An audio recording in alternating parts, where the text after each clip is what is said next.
All right, the 2022 Combine is in the books, so it's time for me to give you an updated top 10 rookie running back rankings list. Again, this is my list. You're going to disagree with some of these players, right? That is completely okay. We always welcome differing opinions on the channel. We're not always going to see eye to eye. And let me say this about the Combine. I know there are some people who are in this group where, you know, your ranking shouldn't change because of the Combine. You should have already knew this kind of thing. If that's where you sit, that's great. I'm on the other side of that says, hey, we learned new information. Some things were confirmed. There were some red flags. I think we learned a lot of new information in the Combine, and it's okay to take that new information, absorb it, and, you know, implement that into your rankings for these running backs this year. And I will just say as well, there's a running back who stands alone in this class, okay? Completely alone by himself in his own tier. I'm going to go from 10 to 1, but you're going to hear me talk about that tier on its own. All right, let's go through the 10 to 6 really quickly here. Number 10 is Zaquandre White, a player that I have fallen in love with, and it's purely based off of the film, okay? Now, watching his film, it is hard not to fall in love with a guy like Zaquandre White. Interesting story. Originally went to Florida State, was beat out there by Cam Akers, played a little linebacker, then went to JUCO. After being at JUCO for 1 year, went to South Carolina, and kind of shared the workload a little bit with Kevin Harris, kind of took over that role, if you will, towards the end of the year. The one thing that stood out about Zaquandre White is the one-cut ability and the lateral quickness. It is just different. There's not a running back in this class, for me at least, that has that same lateral quickness. So Zaquandre White, a name where the stats aren't really going to, you know, stand out to you, but I think he can succeed in the NFL. Has a pretty decent body size as well to take a workload in the NFL. And let me just say, these guys from 9 and 10, Tyler Beatty and Zaquandre White, the chances of them ever being starting running backs is quite low, you know, in the NFL. I just want to be very clear. And let's talk about Tyler Beatty. I love Tyler Beatty. So Tyler Beatty this year versus the SEC had 5 games where he rushed for over 200 yards. The only other running back to do that, well, the last running back to do that, Jonathan Taylor. I am not comparing Tyler Beatty to Jonathan Taylor as a prospect. However, it is impressive, you know, when you consider he was able to do that 5 times versus the best defenses in college football. Tyler Beatty, undersized, only 5'8". I think he had a good combine. You know, I would have liked to have seen a faster 40 time, but I think he can be one of those elite third down running backs in the NFL. You know, think of Jarrett Patterson. I think Jarrett Patterson could kind of develop into that sort of role for Washington. Beatty is one of those guys who I'm really intrigued by. Production-wise, you can't argue with it. Number 8 is James Cook. Now, you could have James Cook higher. Maybe you view Cook as someone who can take a full workload. For me, I view Cook as, like I said with Beatty, but to an even more secure sense, an elite third down running back. One of my comps for James Cook was James White. I think he could be that for a franchise for years and years and years. He can be that guy who's that X factor, that J.D. McKissick, that James White on a team. Great speed, almost beat his brother at the combine in the 40, but his combination of pass catching ability, speed, and acceleration is going to help him succeed in the NFL. And all he needs is an opportunity to show that he can be a workhorse. I don't think he is, but doesn't mean that he can't be. At number 7, we have Brian Robinson. I think the NFL is much higher on Brian Robinson than the Dynasty community, so I think his draft capital is going to be more favorable than we realize. Whether you like it or not, GMs want an Alabama running back, and Brian Robinson's been through the system. He has been with those kind of coaches around his entire career. He doesn't do anything at an elite level, but he does everything well. You know, he's really good in a lot of areas.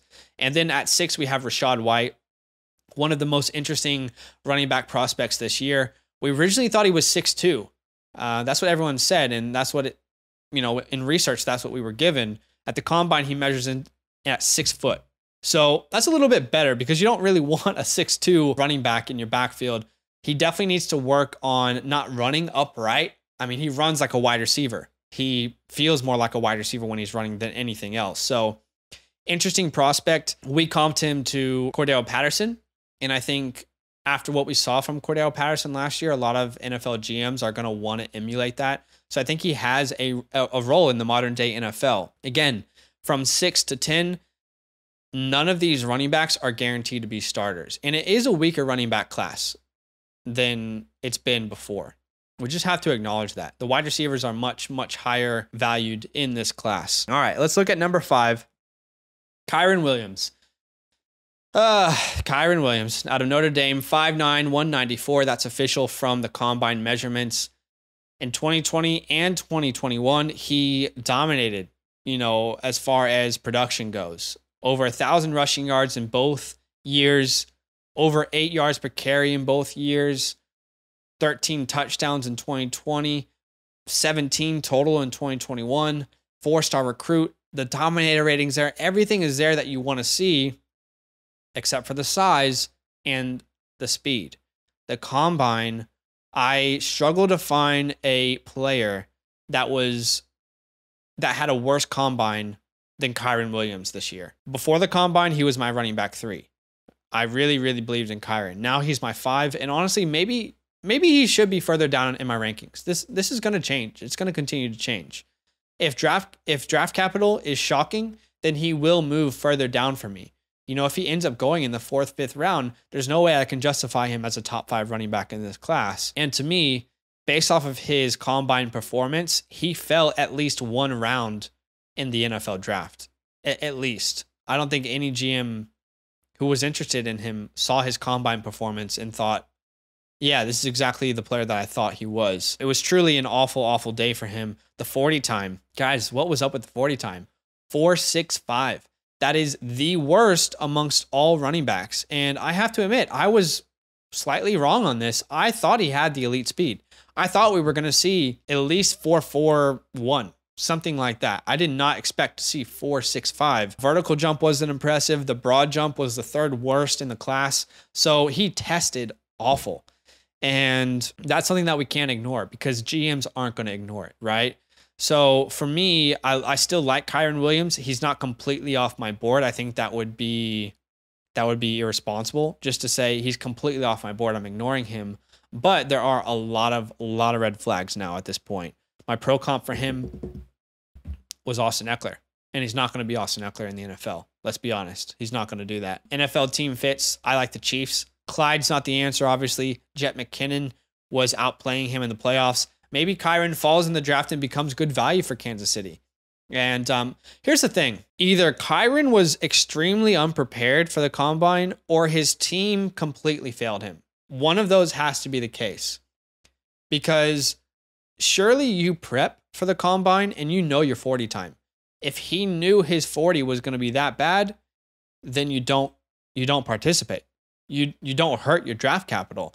So either his agent or he himself lost himself millions of dollars, and it's unfortunate. At number 4, I have Isaiah Spiller out of Texas A&M. He's got the size. He is 6'1", 215. Before the combine, my RB4, now my RB5, now my RB4. We were already higher on Jerome Ford, and the combine just kind of confirmed that for us. Spiller's not someone we're excited about. We've never been excited about him. If you want to fully understand why, we have an individual video about Spiller on our page, but didn't participate in the 40, which is probably what Kyren should have done, right? I mean, his 40 time Spiller's would have been pretty mediocre in our opinion.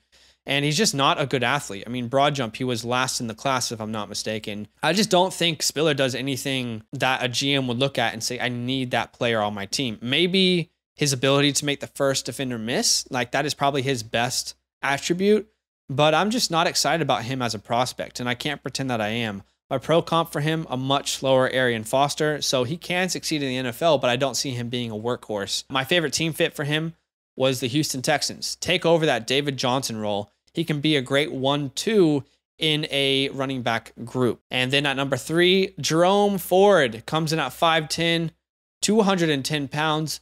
We weren't sure if it was going to be 200 or 220 because there was various reports out there. So 210 is a pretty good happy medium there. Absolutely dominated in 2021 with Cincinnati. Over 1,300 rushing yards at 6.1 yards per carry and 19 tuds. 20 total touchdowns. 30% dominator rating, which is a percentage of his team's total offense. Before the combine, my 4. He's now my running back 3. We were already super high on him compared to the community, and I loved his combine. I loved everything that I saw from him. Respectable 40 time at 4.46. and tested pretty well in on-field drills, looked really well in the workouts, if you will. To me, he's a player that was just overlooked at Bama, was still a 4-star recruit, left Alabama. I think that was the best thing he could have done for his career. Reminds me a lot of James Robinson when you watch him on film.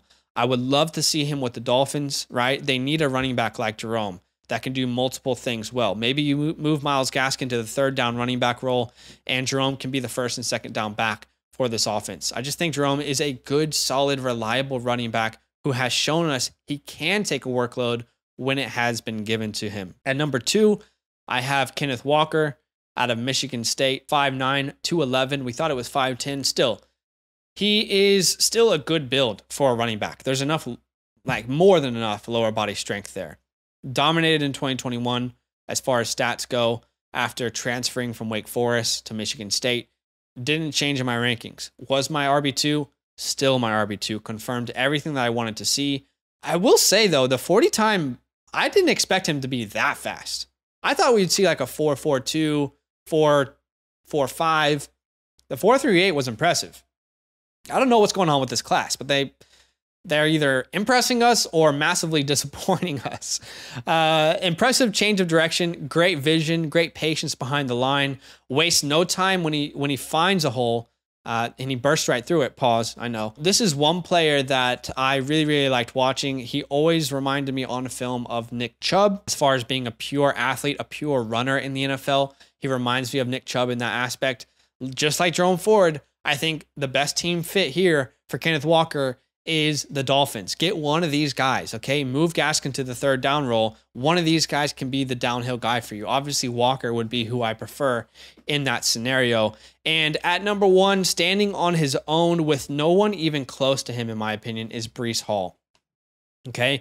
He was my RB1 before the combine, and there's no way he should be anyone's RB2 or below after the combine. He is truly in a class of his own. The combine was massively impressive. You know, his production, everything speaks for itself already. You look at the combine, he absolutely dominated. A 4.39 40, broad jump of 40 inches, a 40-inch broad jump, best in the class. I mean, he tested well in every area. He looked like a true dominant running back. Maybe we will see a first-round running back this year. Maybe it's Breece Hall. If not, I think he goes early second. Impressive dominator rating in college. All Breece does is score tutties. I mean, my guy he broke an FBS record for consecutive games with a touchdown. In the last 2 years, we're talking 55 touchdowns, over 55 touchdowns for Breece. He has absolutely shown that he can be a workhorse running back in the NFL. My comp for him was David Montgomery and Kareem Hunt. And I think of like young Chiefs Kareem Hunt. That's my favorite comp for him. My favorite team fit for him would be the Cardinals. You don't need to re-sign James Conner, Chase Edmonds, right? Just draft Breece Hall and you have your running back for the next 7 years. 7, whatever it looks like, right? So for me, if I'm looking at the tiers, Breece Hall is on his own. You can make an argument for him as a 101. He's either the 101 or the 102. Okay. I think he has to go somewhere around there. And then after that, in his own tier, is Kenneth Walker.